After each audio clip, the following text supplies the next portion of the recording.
Jugendliche Wissbegier von Lina Sommer.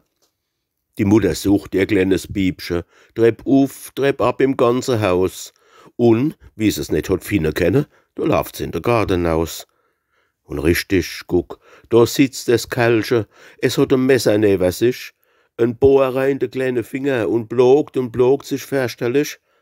Was schaffst dann, Liebes, fragt die Mutter. Du kriegst de Schnuppe, komm, steh auf. Und tragen Papa sein Bohrer gleich an sein richtig Plätzl auf. Oh, Mutter, du mich doch nicht stehren. Sei still, halt mich nicht auf. Guck nur, den Haufen Sand daneben. Gib acht und red mir nicht drauf. Ich bohr ein tiefes Lächeln. Es braucht viel Zeit, es geht nicht so schnell. Ich möchte mal den Teufel sehen, weißt, unne, drunne, in der Hell.